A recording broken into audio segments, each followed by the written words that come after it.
Hey there guys, what's happening? Mike Davison here, and in this video I'm going to give you a full cost breakdown of the Phuket Sandbox and let you know how much it cost for me to get from the UK and spend 14 days inside the Phuket Sandbox. Now before I get started, I want to say a massive thank you to all of you guys who have subscribed to my channel, liked my videos and left comments. Over the past few weeks, my channel has really seen a lot of growth and a lot of people messaging me, joining my Facebook group, and really leaving me some amazing feedback. So thank you so much, guys. I really appreciate that. I try my best to respond to every single message and every single comment, but there's so many coming in these days that it often takes me a few days. But I want you to know how much I appreciate your support, and it really makes all this hard work that I'm doing to grow the channel really worth it. So with that said, guys, let's get into the main content of the video and talk all about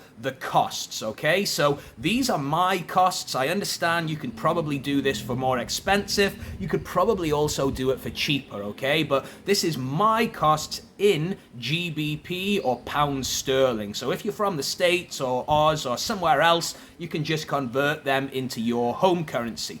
So the first thing is flights. So I'm just going to look down here. I've got all the costs down there. My flights from Newcastle to Phuket were £575. Now, that also includes my flight out of the country.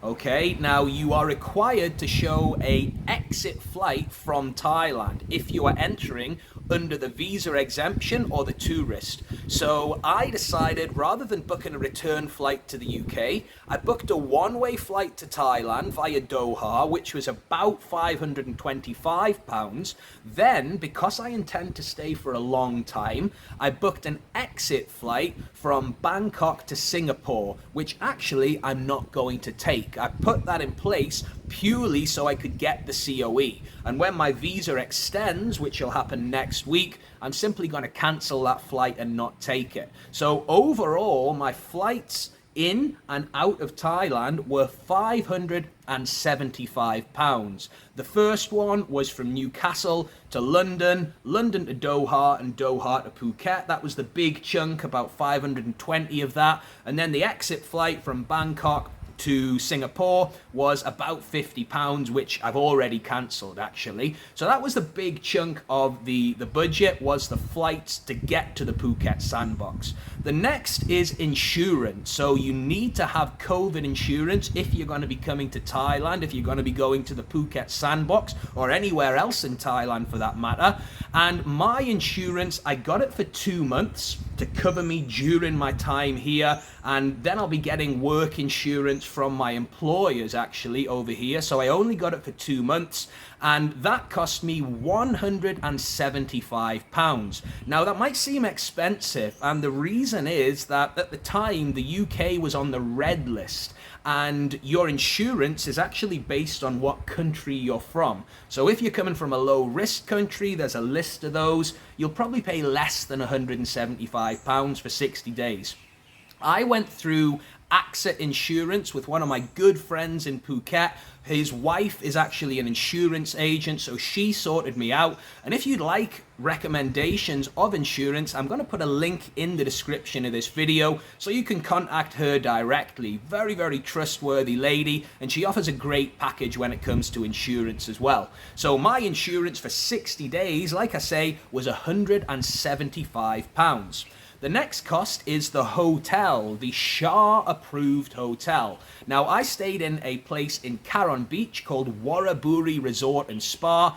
Really nice place. I think it's 4-star, massive hotel, 2 minutes from the beach, and that cost me for 14 days, including breakfast, £320, which in Thai baht was 14,200 baht. Now for me, that's an absolute bargain, you know, 320 quid to stay in a really nice beach hotel for 2 weeks. It's an absolute no-brainer. So the cost of that hotel, it was actually cheaper than my rent in the UK, you know, a really nice hotel for 320 quid. So very, very happy with that one. I've also done a review on my hotel. If you want to scroll through my videos, you'll probably be able to find that. I highly recommend Warraburi Resort and Spa. A great 14 days in the Sandbox for me. So that was the hotel, £320 or Thai baht, 14,200. The next cost was the PCR tests, okay? So when you arrive to the Sandbox, you have to prepay your PCR tests. One, when you arrive in Phuket, you get one at the airport. The second one is on day 5 or 6, and the second one is day 11, I believe. So you've got to have 3 during your time in Phuket, and you've got to pre-book those as well. And the cost of those was £185 or 8,000 baht, which is accurate at the time of recording. Obviously, the currency will fluctuate, but for those 3 PCR tests, it was 8,000 baht. And some people are saying it's ridiculously expensive, you shouldn't have to go through all of this, but for me, it was part and parcel of getting to Thailand. If that's what you got to do, that's what you got to do. There's no point in moaning and say it's expensive and all of this. At the end of the day, I was more than happy to pay that 8,000 baht to comply with the regulations and to get back here to Thailand. So that was the PCR tests, £185 or approximately 8,000 baht. Again, accurate at the time of recording.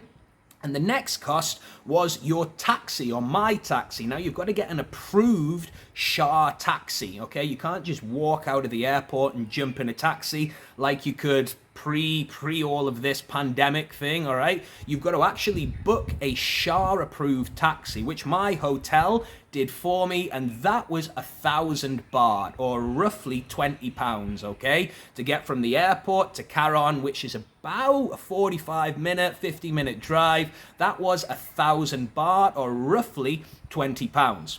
Now, the final cost is the PCR test that you need to get in your home country before you leave. So in order to get onto the flight in the UK, I needed a PCR test taken within 72 hours of my departure. So I got that from Boots the chemist, and it cost me £85. It was a walk-in appointment. I went to Boots the chemist. It was actually in Dumfries.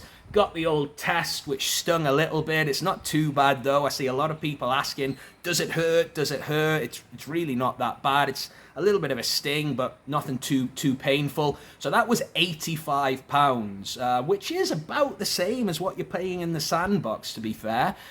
So those were my main costs. Flights, 575. Insurance, 175. The Shah Hotel was 320. The 3 PCR tests were £185. The taxi was another £20. And the PCR test pre-flight was £85, giving me a grand total of £1,360 to get from the UK into the Phuket Sandbox Scheme. Now, obviously, this doesn't include my expenses while I was there. I like to eat in Thai places. I also like to eat in Western places every now and again, but the cost of food and drink, it's really up to you. You know, you could get by on 500 baht a day. You could probably get by on 200 baht a day. It really depends on you. So the costs that I've given here haven't included food and drink. I'm going to let you decide that, okay? Because you know where you like to eat and drink, etc. So that was my Phuket Sandbox cost breakdown. I hope it was useful for you guys.